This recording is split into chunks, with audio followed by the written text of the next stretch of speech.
Hi everyone, welcome to Vishal Graphics. Today, we will learn a simple photo manipulation technique in Photoshop to create a shadow effect.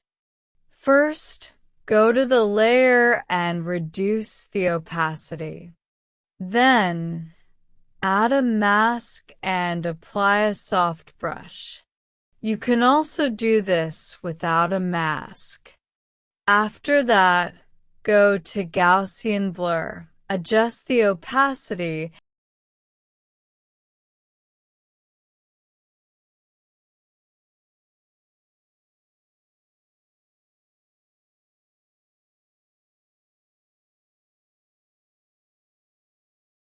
and explore the blending options to find the one that works best for your image.